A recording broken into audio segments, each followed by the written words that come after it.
Cordial saludo. Somos Fray Leider y Fray Santiago.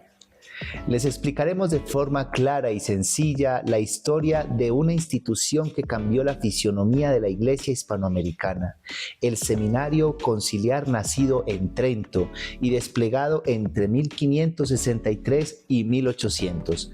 Veremos cómo la norma tridentina viajó a nuestras tierras, cómo se adaptó, quiénes impulsaron las fundaciones, qué tensiones se encontró y qué legado dejó para la formación sacerdotal.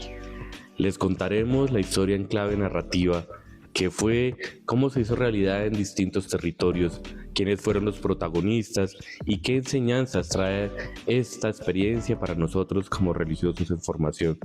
Para esto tomamos como base el capítulo 2, el Seminario Conciliar en América Hispana, de 1563 a 1800, de la obra historiográfica de José Ignacio Saranyana, Teología en América Latina. Bienvenidos, iniciemos ya.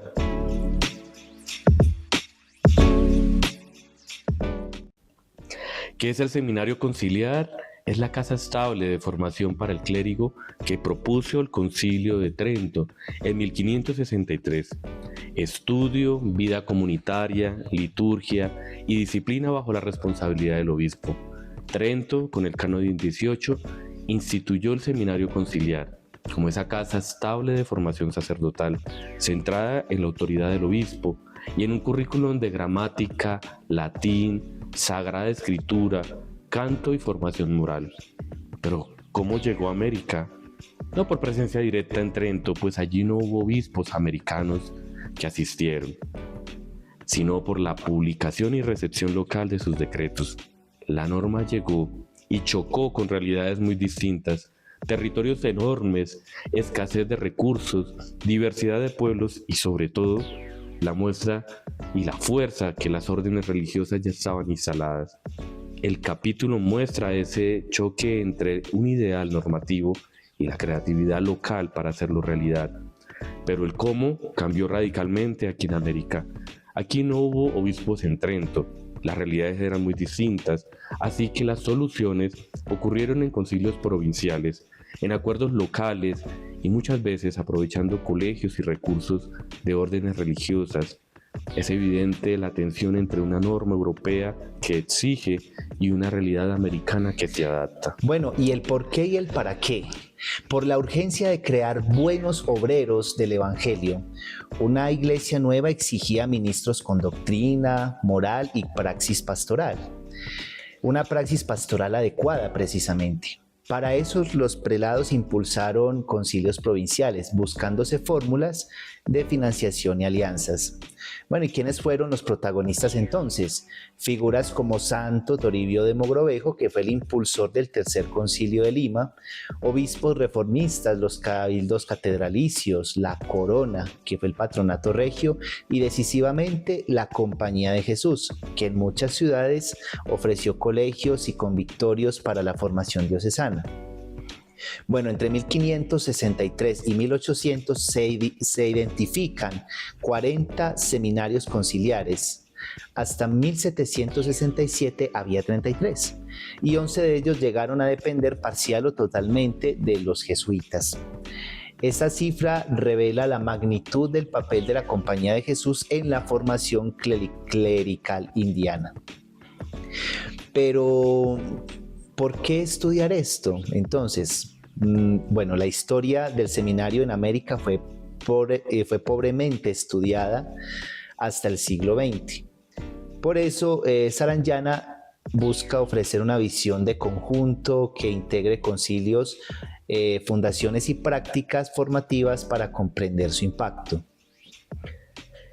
El Concilio de Trento dio el marco normativo, que viaja a Indias y determinó que el obispo debía erigir seminarios. Fijó mínimos de estudio y reglas de disciplina. Ese marco sería el referente para obispos y sínodos americanos que organizaron la recepción de las normas. Bueno, y con concilios provinciales en América se dieron las respuestas locales. Los concilios provinciales, México, Lima, La Plata, Santa Fe, entre otros, fueron el espacio donde se adaptó Trento. En Lima, el tercer concilio, 1582-1583, promovido por Toribio de Mogrovejo, fue decisivo. Propuso medidas concretas para crear y sostener seminarios y encargó la aplicación de la norma tridentina en el contexto indiano. La cuestión era central y era necesaria la financiación para la construcción y el mantenimiento de los seminarios. La norma europea partía de diezmos y beneficios, pero en América esas fuentes eran escasas o diferentes.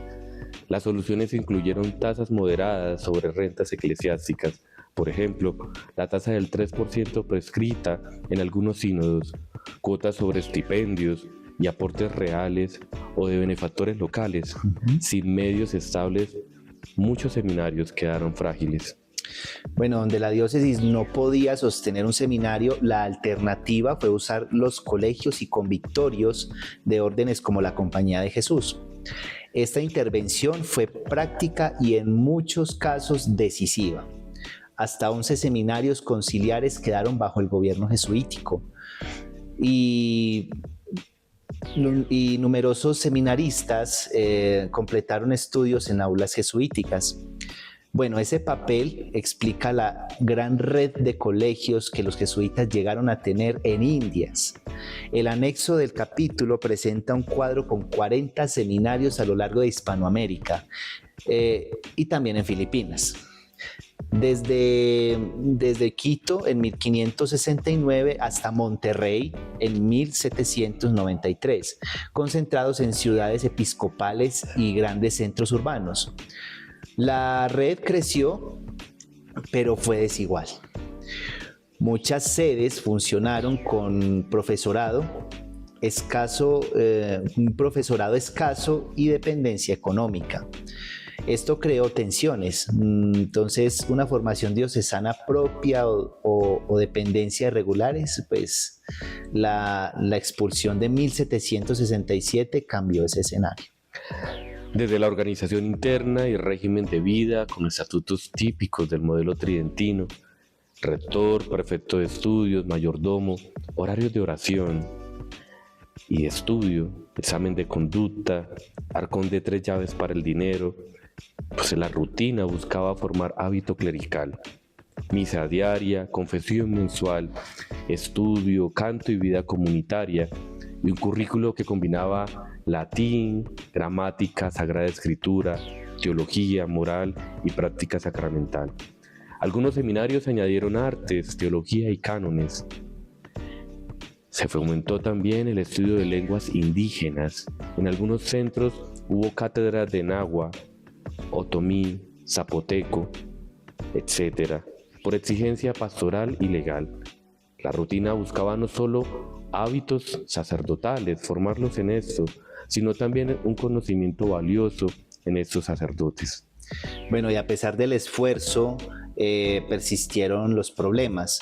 Prejuicios sociales, que fue como la admisión de indígenas o mestizos, vacancias episcopales, desastres como las hambrunas, epidemias, terremotos y dependencia de las órdenes. Todo ello limitó la uniformidad y la eficacia plena de los seminarios. Así el siglo XVIII escolarizó la formación y la acercó a fines estatales del proyecto borbónico, formación de buenos ciudadanos. La expulsión de los jesuitas en 1767 dejó un vacío formativo importante. Muchos seminarios perdieron apoyo académico y la diócesis tuvo que reorganizar la enseñanza, consolidando a la larga una estructura diocesana más institucionalizada, pero también más politizada. Bueno, ahora presentamos entonces 2 conclusiones argumentadas sobre el seminario conciliar en la América hispana de 1563 a 1800. En primer lugar, el seminario conciliar fue una respuesta esencial y transformadora a la necesidad de formar clero en América. Profesionalizó en la medida de lo posible la enseñanza clerical y estableció normas de vida y de estudio. pero su éxito fue desigual y dependió de la voluntad episcopal.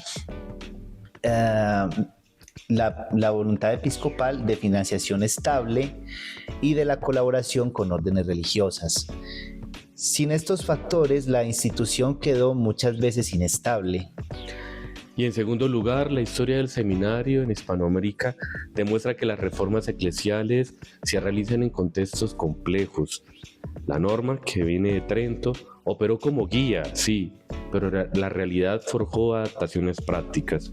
Así el seminario configuró no solo saberes teológicos, sino estilos pastorales, criterios de selección social del clero y relaciones con el poder civil, patronato, regalismo, dejando un legado institucional ambivalente. Bueno, y ahora vamos a hacer las dos preguntas que complementan y también dan como respuesta a muchos interrogantes que podemos plantearnos del texto. Bueno, la primera pregunta sería: ¿el seminario tridentino fue implantado de forma homogénea en toda América hispana? La verdad no. Hubo variaciones enormes. Algunas diócesis establecieron seminarios estables. Otras dependieron de órdenes y mantuvieron soluciones provisionales. Las diferencias obedecieron a recursos, liderazgo episcopal y presencia de colegios religiosos.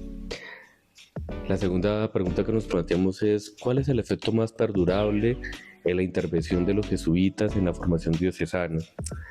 El aporte de redes educativas sociales sólidas y el profesorado estable que permitieron la formación técnica y académica de muchos seminaristas fue enorme, pero su peso institucional creó dependencia. La expulsión en 1767 mostró la fragilidad de un sistema que había delegado tanto el poder como la enseñanza en la compañía de Jesús.